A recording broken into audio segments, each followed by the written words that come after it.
ኣያየ ኣብ ዓለም ካብ ዘለዉ ፍጡራት ሓደ ካብቶም ኣዝዮም መስተንክራውያንን ፍሉያትን ዝበሃሉ እዮም። እዚ ፍጥረት እዚ ብመልክዑ ጥራይ ዘይኮነ ብባህርያቱ እውን ካብ ኩሎም እንስሳት ፍሉይ ዝገብሮ ብዙሕ ነገራት ኣለዎ። ኣያየ ኣብ ደሴት ማዳጋስካር ጥራይ ዝርከብ ኮይኑ ኣብ ዓሌት ሌሙር እዩ ዝምደብ። እስኪ ብዛዕባ እዚ እንስሳ ገለ ክንርኢ። ብኣጻብዕቱ ዶ ክንጅምር? ኣያየ ዝያዳ ፍሉጥ በታ ማእከለይቲ ጻብዕቱ እዩ። እዛ ጻብዕቲ እዚኣ ካብ ካልኦት ኣጻብዕቱ ኣዝያ ዝቐጠነትን ዝነውሐትን እያ። ነዛ ነዋሕ ኣጻብዕቲ ተጠቂሙ ኣብ ጉንዲኦም ብምኹሕካሕ ነቶም ዓበይቲ እዛኑ ድማ ናብቲ ኦም ኣጸጊዑ ነቶም ሓሸራታት ክንቀሳቐሱ ከለዉ ዝፈጥሮ ድምጺ ይሰምዕ።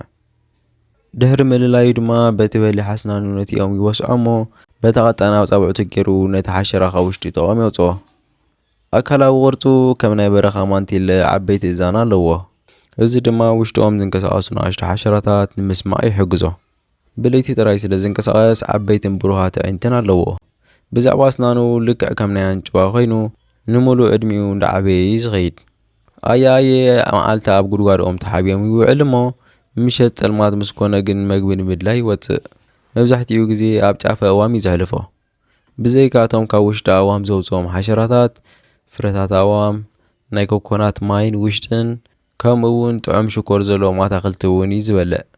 ኣብ ማዳጋስካር ዘለዉ ሰባት ብዛዕባ ኣያየ ዝተፈላለየ እምነት ኣለዎም። ገሊኦም ሕማቕ ዕድል የምጽእ ኢሎም ይኣምኑ። እታ ነዋሕ ጻብዕቱ ንሓደ ሰብ እንተመልኪታ እቲ ሰብ ሞት ይጽበይ ኣሎ ዝብል ናይ ጥንቲ ኣፈ ታሪኽ ኣሎ። ብምኽንያት እዚ እምነት እዚ ብዙሓት ሰባት ንኣያየ ይቐትልዎ ነይሮም። ሕጂ ግን ብሕጊ ዝተሓለውን ኣብ ሓደጋ ምጽናት ዝርከቡ እንስሳት እዮም። ኣብ ገለ ናይ ዓለምና መካነ እንስሳት ንኣያየ ብጥንቃቐ እንዳሓዙ ንኸይጸንቱ ይጽዕሩ ኣለዉ። ስሙ ካብቲ ሰባት ክርእይዎ ከለዉ ዝገብሮ ኣይ ዝብል ድምፂ ዝመጽእ ምዃኑ ይንገር። ኣብ ማዳጋስካር ዘለዉ ሰባት ነዚ እንስሳ እዚ ብድንገት ምዝርእይዎ ካብ ፍርሒ ወይ ካብ ምግራም ዝተለዓለ ሃይ ወይ ኣይ ኢሎም ይጭድሩ ነይሮም። እቶም ቀዳሞት ኤሮጳውያን ተመራመርቲ ነዚ ድምፂ እዚ ምስ ሰምዑ ስም እዚ እንስሳ ይመስሎም ነይሩ። ብቋንቋ ላቲን ዝተዋህቦ ስነ ፍልጠታዊ ስም ግን እዚ ይመስል። እዚ ንኽብርቲ ዝበሃል ፈረንሳዊ ናይ ተፈጥሮ ተመራማሪ ዝተዋህበ ስም እዩ።